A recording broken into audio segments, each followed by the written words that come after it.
Hello students, good morning. இன்றைக்கி என்ன பார்க்க போகிறோம் அப்படின்னா MSME 2024. MSME அப்படின்னா என்னங்கிறத பார்க்கலாம். M அப்படின்னா மைக்ரோ, S அப்படின்னா ஸ்மால், அடுத்த M அப்படின்னா medium enterprises. Micro, small, medium enterprises அப்படிங்கிறது அதாவது குறு, சிறு, நடுத்தர தொழில் முனைவோர். அதாவது ஏதாவது நம்ம இந்த இதில் வரக்கூடிய ஏதாவது ஒரு தொழிலோ தொழில் தொடங்கணும், தொழில் முனைவோர் ஆகணும் அப்படின்னா நமக்கு கவர்மெண்ட் கொடுக்குற ஸ்கீம்ஸு தான் வந்துட்டு இந்த MSME அப்படிங்கிற ஸ்கீம். இப்போ இதில் வந்துட்டு மேனுஃபேக்சரிங் அண்டு சர்வீஸிங் இந்த 2 கேட்டகரியில் தான் வந்துட்டு நம்ம பார்க்கலாம்.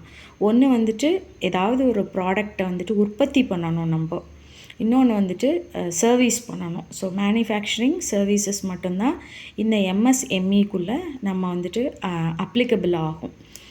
இப்போ இதில் வந்துட்டு நம்ம ஒரு எவ்வளோ இன்வெஸ்ட் பண்ண வேண்டியது வரும், எவ்வளோ வந்துட்டு நமக்கு கவர்மெண்ட் வந்துட்டு ஹெல்ப் பண்ணும் இந்த ஸ்கீம் மூலமாக அப்படிங்கிறத பார்ப்போம்.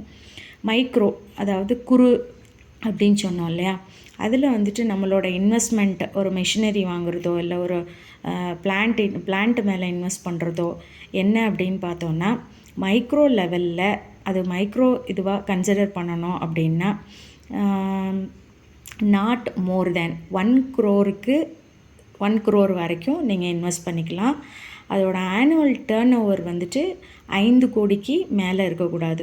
1 கோடிக்கு வந்துட்டு மேலே இருக்கக்கூடாது நம்மளோட இன்வெஸ்ட்மெண்ட். அதே மாதிரி நம்மளோட ஆனுவல் டர்ன் ஓவர் ஒரு வருஷத்துக்கு 5 கோடிக்கு மேலே நமக்கு இருக்கக்கூடாது.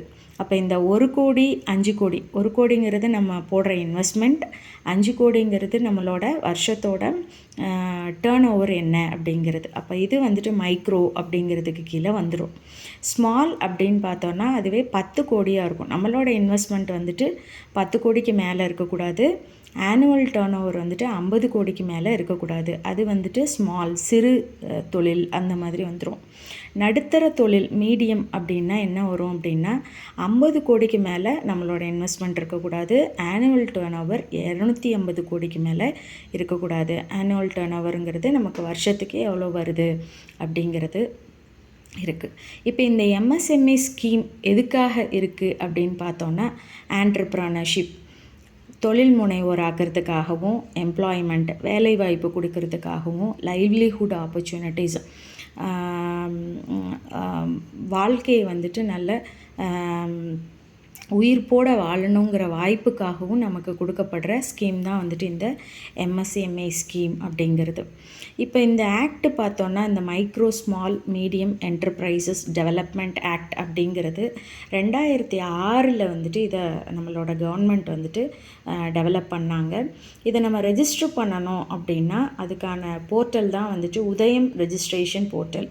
நீங்கள் MSME அப்படிங்கிறதுக்குள்ளேயும் போகலாம், இல்லை அப்படின்னா நீங்கள் டைரெக்டாக உதயம் போர்ட்டல்லையும் போயும் அங்கே கொடுத்துருப்பாங்க ஒரு சாம்பிள் அப்ளிகேஷன் ஃபார்முன்னே சைடில் உங்களுக்கு வரும்.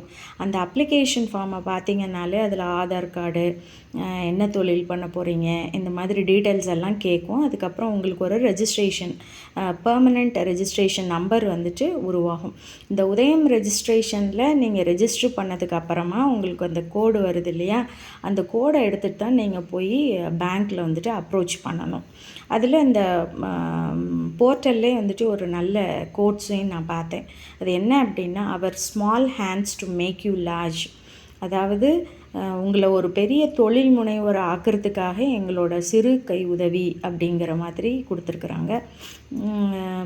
சின்ன உதவி பண்ணால் கூட நம்ம பெரிய பெரிய சாதனைகளை பண்ணலாம் இல்லையா, அதனால தான் இந்த MSME ஸ்கீம் பற்றி நம்ம இன்றைக்கி தெளிவாக தெரிஞ்சுக்கணும் அப்படிங்கிறத பார்க்குறோம். இதில் பார்த்தோன்னா இப்போ MSME ஸ்கீம்ஸில் சென்ட்ரல் கவர்மெண்ட் ஸ்கீம்ஸும் இருக்குது, ஸ்டேட் கவர்மெண்ட் ஸ்கீம்ஸும் இருக்குது. இவங்க என்ன பண்ணுறாங்க அப்படின்னு பார்த்தோன்னா நம்ம ஒரு இது கொடுக்குறோம் அப்படின்னா நமக்கு தேவையான ட்ரைனிங்கையும் அவங்களே கொடுக்குறாங்க, பேங்க் லோனும் அவங்களே அரேஞ்ச் பண்ணுறாங்க, அதுக்கப்புறம் நம்மளை தொழில் முனைவோராகவும் ஆக்கி விட்றாங்க. ட்ரைனிங் கொடுக்குறாங்க, பேங்க் லோன் அரேஞ்ச் பண்ணுறாங்க, நம்ம தொழில் தொடங்குறதுக்கு தேவையான ஸ்டெப்ஸையும் எடுத்து நம்மளை ஒரு சக்ஸஸ்ஃபுல் ஆண்டர்ப்ரனராக வந்துட்டு மாற்றிடுறாங்க. இப்போ இதில் என்னென்ன ஸ்கீம்ஸ் அப்படின்னு பார்த்தோன்னா UYEGP unemployed youth employment guarantee programme, இது ஒரு ஸ்கீமு. அதுக்கடுத்து நீட்ஸ் அப்படிங்கிற ஒரு scheme, new entrepreneur cum enterprise development scheme அப்படிங்கிறது ஒன்று. அடுத்து வந்துட்டு PMEGP, prime minister's employment generation programme. இந்த 3 ஸ்கீம்ஸ் அப்ளிகபிள் ஆகும் நம்ம எம்எஸ்எம்இயில். இதுக்கு நம்ம எங்கே போய் அப்ரோச் பண்ணணும் அப்படின்னு பார்த்தோம் அப்படின்னா, டிஐசி சென்டர் அப்படின்னு சொல்லுவோம். டிஐசி அப்படிங்கிறது ஒரு சென்டர் தான், டிஸ்ட்ரிக்ட் இண்டஸ்ட்ரி சென்டர் அப்படிங்கிறது. இங்கே யாரை மீட் பண்ணணும்? ஏதாவது டிஸ்ட்ரிக்ட் இண்டஸ்ட்ரி சென்டர்னு சொல்லுவாங்க, இல்லைன்னா regional director, joint director office அப்படின்னு கூட சொல்லுவாங்க. இப்போ சென்னை பேஸ்டாக நீங்கள் இருக்கீங்க அப்படின்னா, சென்னையில் பார்த்தீங்கன்னா இந்த 9 அடுக்கு மாளிகைன்னு சொல்கிறோம் இல்லையா, சிப்கோ பக்கத்தில், கிண்டியில் வந்துட்டு போலீஸ் ஸ்டேஷன் பக்கத்தில் இந்த ஜாயிண்ட் டைரக்டர் ஆஃபீஸ் வந்துட்டு இருக்குது.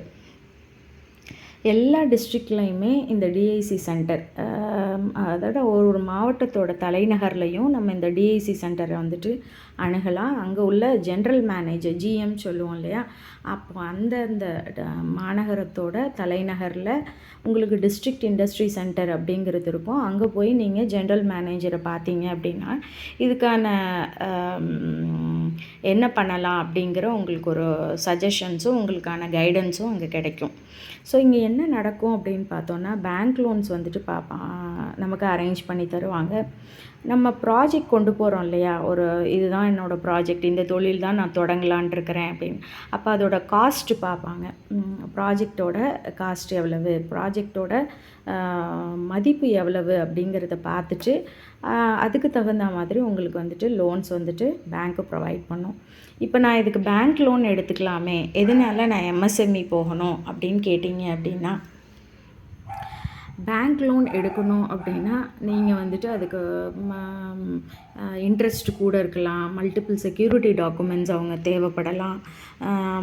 அந்த ஒரு காரணத்தினால இதில் மானியம் அப்படிங்கிறது நமக்கு பேங்க்கில் கிடைக்கிறதுக்கான வாய்ப்புகள் இல்லை.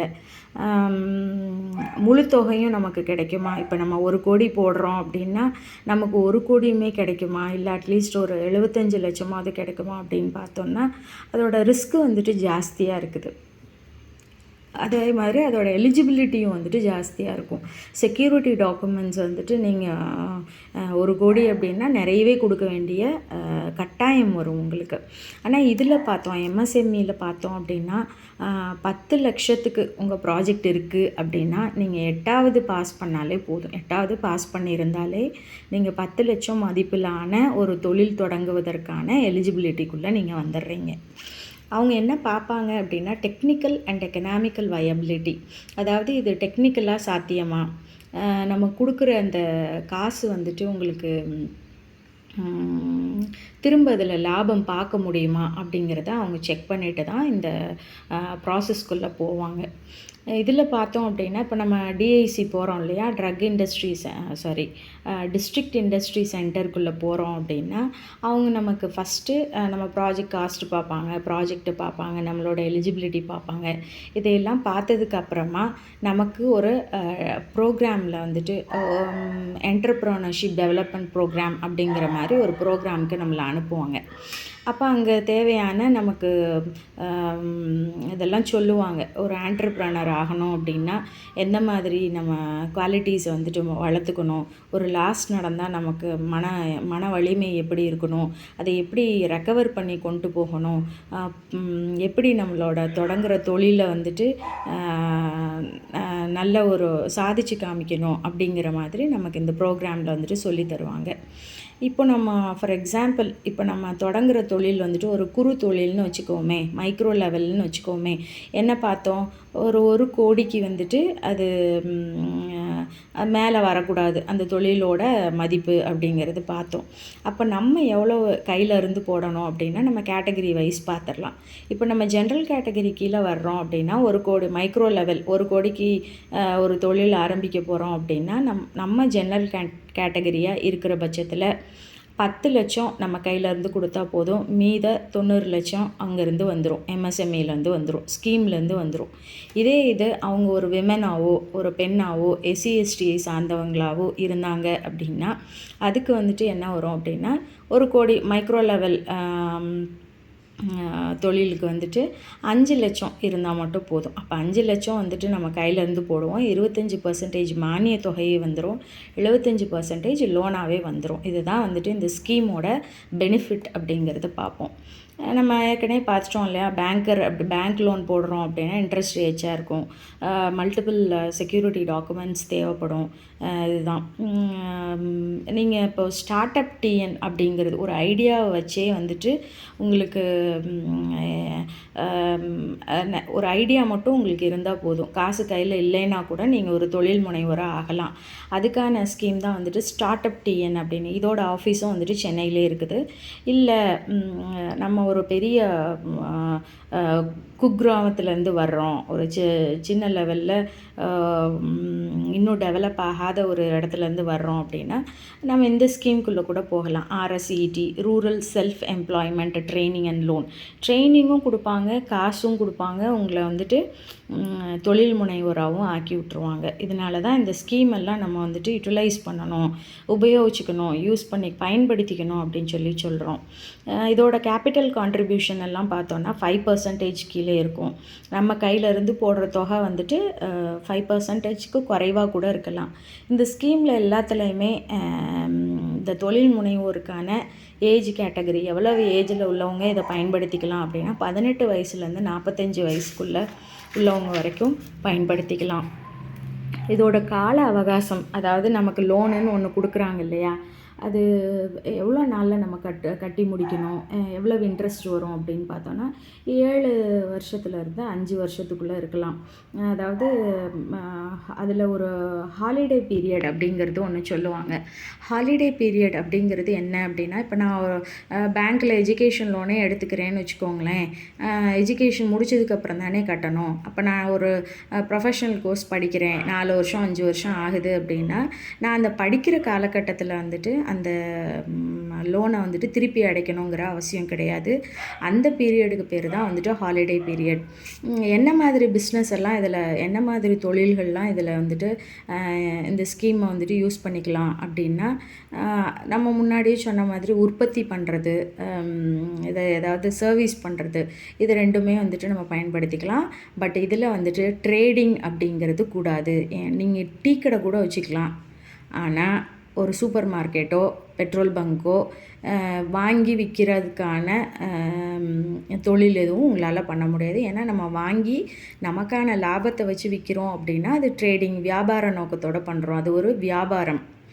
இங்கே இந்த ஸ்கீமில் என்ன வருது அப்படின்னா, உற்பத்தி பண்ணுறீங்க, நீங்கள் இட்லி மாவு தயாரிக்கிறீங்க, இட்லி கடை போடுறீங்க, ஹோட்டல் கடை நடத்துகிறீங்க.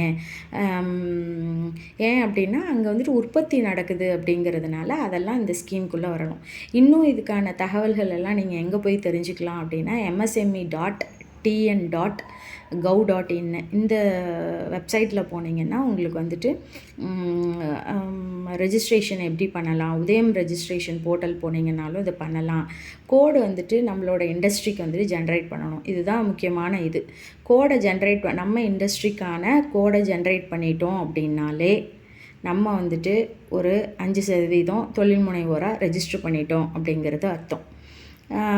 இப்போ நீங்கள் ஃபஸ்ட்டு ஜென்ரேஷன் ஆண்டர்ப்ரனர், என் குடும்பத்தில் நான் தான்ப்பா ஃபஸ்ட்டாக தொழில் தொடங்க போகிறேன் அப்படின்னா நீங்கள் பெஸ்ட்டு நீட்ஸ் போயிடலாம். நம்ம ஒரு 3 ஸ்கீம் பார்த்தோம் இல்லையா, UIEGP, PMEGP, நீட்ஸ் அப்படிங்க. அப்போ நீட்ஸில் போயிட்டீங்க அப்படின்னா நீங்கள் வந்துட்டு ஒரு முதற் தலைமுறை தொழில் முனைவோர் அப்படிங்கிறது எலிஜிபிலிட்டி இருந்தால் நீங்கள் பெஸ்ட்டு இதில் போயிடலாம். இதில் என்னன்னு பார்த்தோம் அப்படின்னா 10 lakhs இன்வெஸ்ட்மெண்ட் இருக்கணும், நாட் மோர் தேன் 5 crore, 5 கோடி வந்துட்டு ஆனுவல் டர்ன் ஓவர் இருக்கலாம். உங்களுக்கு இன்னும் ஏதாவது டவுட்ஸ் வேணும் அப்படின்னு கேட்டிங்க அப்படின்னா, இன்ஸ்டாகிராம் பேஜிலே வந்துட்டு ஃபின்சாட்ஸ் அப்படிங்கிற இன்ஸ்டாகிராம் பேஜில் இதை சார்ந்த ஒரு ஹையர் அஃபீஷியல் வந்துட்டு இதுக்கான நல்ல விளக்கத்தை வந்துட்டு கொடுத்துட்டு வராரு. இப்போது நம்ம எம்எஸ்எம்இ ஸ்கீமில் வந்துட்டு என்ன நடக்குது அப்படின்னா, க்ரெடிபிலிட்டி ஆஃப் யுவர் ப்ராஜெக்ட், நம்ம ப்ராஜெக்டோட மதிப்பு வந்துட்டு உயருது, அதோட கரெக்டான மதிப்பு வந்துட்டு தெரிய வருது. டேலண்ட் அட்ராக்ஷன்னா என்ன அப்படின்னா, இப்போ சில பேர் வந்துட்டு நல்ல நாலேஜாக இருப்பாங்க, ஒரு நல்ல ப்ராஜெக்ட் கையில் வச்சுருப்பாங்க, பட் அதை வந்துட்டு நடைமுறை சாத்தியப்படுத்துறதுக்கு அவங்களுக்கு பண வசதி இல்லை அப்படின்னா, அதெல்லாம் வந்துட்டு நம்ம இந்த இதில் பயன்படுத்தி அதை மக்களுக்கு வந்துட்டு பயனுள்ளதாகவும் நம்ம ஒரு தொழில் முனைவோராகவும் வந்துட்டு ஆக்கிடலாம்.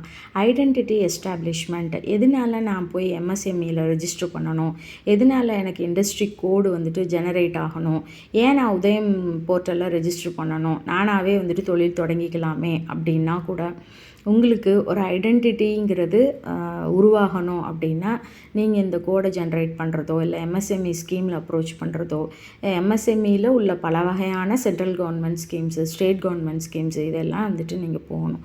So go register, get identified, Udyam portal. நம்ம கவர்மெண்ட் வந்துட்டு இது 2006 செஞ்சுட்டு வந்துட்டுருக்கு. அப்போ நம்ம அட்லீஸ்ட் ஒரு 14 வருஷத்துக்கு அப்புறம், 14 வருஷமா 18 வருஷத்துக்கு அப்புறமாவது ஒரு நல்ல யூட்டிலைஸ் பண்ணி நம்மளோட வாழ்வாதாரத்தை வந்துட்டு உயர்த்திக்கலாம். தேங்க்யூ.